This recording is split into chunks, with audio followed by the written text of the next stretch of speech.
ये जो टेररिज्म है इसको कश्मीर की आज़ादी से, कश्मीर से, इंडिया से कोई लेना देना नहीं है। कश्मीर में कोई भी लीडर या कोई भी टेररिस्ट डिसाइड नहीं करता है कि कहाँ स्ट्राइक करना है। इनका पूरा का पूरा कंट्रोल, हर चीज़ का हिट ऑर्डर पाकिस्तान से। आम हमें ये मिथ है कि कश्मीरी टेररिस्ट से मिले हुए। 90% Kashmiris are actually not with the terrorist. ये आइडियोलॉजी है, वो किसको आइडियोलॉजी क्लिक कर गई है, वो डॉक्ट्रिनेशन है कि जन्नत एंड शहादत, वो तो एक अल्टीमेट चीज़ है। तो हर तरफ से टेररिस्ट बनते हैं, मतलब इसमें कोई एक आप फैक्टर पिन पॉइंट नहीं कर सकते कि ये रीजन है टेररिस्ट बन। जब तक मुस्लिम्स जिहाद की बातचीत करते रहेंगे, जब तक वो जिहाद पे शहादत पाना अल्टीमेट सर्विस टू दी अल्लाह है, वो इस टाइप का कॉन्सेप्ट जब तक चलता रहेगा ये, वो टेररिस्ट बन रहे हैं just for the sake of becoming terrorist. तो ये जो हीरो कल्ट जो टेररिस्ट को कश्मीरी सोसाइटी लेके चली हुई है, जब तक ये चलती रहेगी, ये चीज़ें चलती रहेंगी। टेररिस्ट की मेंटेलिटी क्या होती है? जो आपने जितने भी टेररिस्ट पकड़े हैं, आपने कैप्चर किया, आपने इंटेरोगेट किया, they are from very poor family. Not exactly. देखो हमने ये एक, क्योंकि हम तो थिक ऑफ टेररिज्म में थे, तो हम जैसे मेरा जो सेक्टर था उसमें अराउंड 95 के आसपास टेररिस्ट थे एक्टिव। तो हमने पूरे 95 की प्रोफाइलिंग की थी। प्रोफाइलिंग इस उसमें कितने गरीब हैं, कितने अमीर हैं, कितने एजुकेटेड हैं, अच्छा, कितने अनएजुकेटेड हैं, कितने मदरसा में पढ़े हुए हैं, कितने नॉर्मल स्कूलों में पढ़े हुए हैं। तो पूरी प्रोफाइलिंग हमने की, तो ये निकल के आ गया कि कोई भी एक फैक्टर जिम्मेवार नहीं है कि गरीब ये टेररिस्ट बन रहा है और जो मदरसे में पढ़ रहा है वही टेररिस्ट बन रहा है। Convent educated engineer from A well of family, father अच्छी गवर्नमेंट सर्विस में है, इकलौता बेटा, वो भी टेररिस्ट बन रहा है। तो हर तरफ से टेररिस्ट बनते हैं, मतलब इसमें कोई एक आप फैक्टर पिन पॉइंट नहीं कर सकते कि ये रीजन है टेररिस्ट बनने का।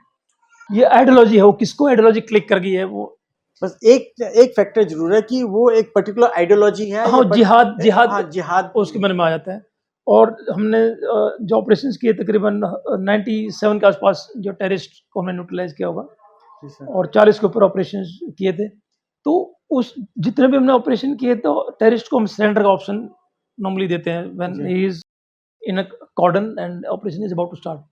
एंड उसमें ना सिर्फ सिक्योरिटी फोर्सेज एंड पुलिस, उसकी फैमिली से, उसकी सिस्टर मदर को भी बुला के we try and appeal to him through his family कि आप सरेंडर कर दो, कोई आपको कुछ नहीं कहेगा।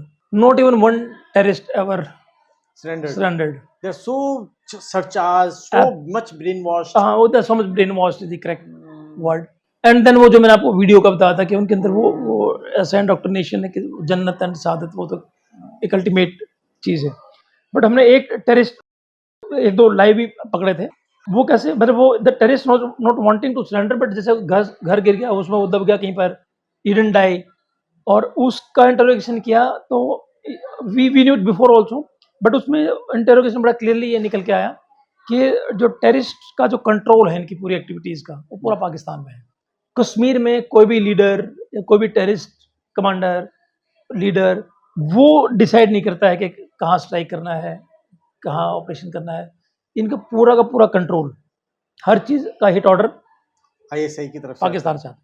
अब पाकिस्तान आईएसआई या फिर जैश ए मोहम्मद या फिर लश्कर तौबा है, जो भी आप या मतलब आईएसआई एंड देयर बॉसेस, ये जो लश्कर तौबा के, वो आईएसआई जेईएम को कह देगी, एलईटी को कह वो देगी, एक बेसिकली वो उनका हैंड इन ग्लोव्स। हाँ, जो उनका हेडक्वार्टर है उसमें आईएसआई के एलिमेंट भी मिलेंगे आपको, you know, they are one actually. अब सर, जो लोग सरचार्ज हो रहे हैं, अब एक आम, ऐसा नहीं कह सकते कि मुसलमान सब बुरे हैं। एक मुसलमान को कैसे पता चलेगा कि उसका बच्चा ब्रेन वॉश किया जा रहा है, या वो गलत रास्ते पे जा रहा है, या उसको धर्म के नाम? बड़ा अच्छा आपने सवाल किया ये। देखो, मैं एक और मिथ आज क्लियर करना चाहूँगा जी सर। कि आम हमें ये मिथ है कि कश्मीरी टेररिस्ट से मिले हुए हैं जी, ये एक मिथ है। ये जैसे मैं तो कश्मीर में कई टेनर किए हैं। आपने 20 साल काउंटर इंसर्जेंसी के ऑपरेशंस किए हैं। हाँ, और कश्मीर में भी कई टेनर किए हैं। हाँ। तो जब आप अभी कश्मीर में आतंकवाद स्टार्ट हुआ था 89 एंड और 90 में सर, तो आज तक 35 साल हो गए। बिल्कुल सर। तो 35 साल से जो यंग लड़के हैं जिसकी आज 30-35 साल की उम्र है, उसने बचपन से देखा ही क्या है, इनकाउंटर, गन कल्चर, बंद, डिस्ट्रक्शन, स्टोन पेल्टिंग। हाँ, स्टोन पेल्टिंग, कॉर्डन सर्च, एक नॉर्मल सी बड़ी कम देखी उसने। तो उससे वो एक प्रकार से तंग आ गया, because every human being wants to live a normal life, कि घर में आराम से सोए जाके अगले दिन जो विद्यार्थी वो पढ़ने जाए, बिजनेस वाला बिजनेस पे जाए, नौकरी वाला नौकरी पे जाए, एक ना आम लाइफ चले। तो they all are longing for that life. तो 90% Kashmiris are actually not with the terrorist, but वो ये बोलेगा नहीं कभी। इन प्राइवेट जब वो हमसे बातचीत करेंगे देन दे विल से कि हाँ, क्योंकि उनकी जो प्रॉब्लम वो टेररिस्ट है। वो मान लिया कहीं पर आपके 4 टेररिस्ट है, तो 4 टेररिस्ट है, तो वहां पर 2 आर्मी की, 1 आर्मी की यूनिट है, तो उनके 10 इनपुट आएंगे, 10 कॉर्डन सर्च होंगे, 10 घरों को परेशानी होगी। अगर मान लिया वो टेररिस्ट 20 है, तो आपके 80 कॉर्डन सर्च ऑपरेशन होंगे, 80 घरों को दिक्कत आएगी, उतनी आप गाड़ियों ज़्यादा चेक करेंगे, उतना फौज की प्रेजेंस बढ़ेगी। तो दे ऑल अंडरस्टैंड कि जो प्रॉब्लम चल रही है वो आर्मी के रहते नहीं है, आर्मी से प्रॉब्लम नहीं है, वो टेररिस्ट से है। अगर टेररिस्ट नहीं होगा तो वहाँ पर आर्मी नहीं होगी, टेररिस्ट नहीं होगा, आर्मी नहीं होगी, आर्मी नहीं होगी तो कोई कॉर्डन सर्च नहीं होगा, कोई ऑपरेशन नहीं होगा, तो नॉर्मल लाइफ चल पड़ेगी।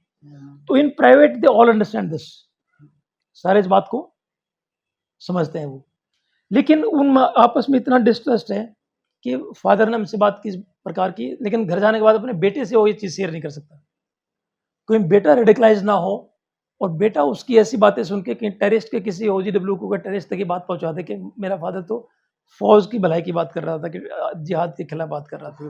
बेटा बाप को भी एलिमिनेट कर आपस में, हाँ, आपस में इतना उस सोसाइटी में डिस्ट्रस्ट है। तो ये सोसाइटी अपने उसमें चंगुल में फंसी हुई है कि बाहर से सबको सपोर्ट दिखाना है, टेररिस्ट को सब हीरो वर्शिप करेंगे। जब तक वो कलेक्टिवली नहीं इकट्ठे होंगे आएंगे तो बात बनेगी नहीं।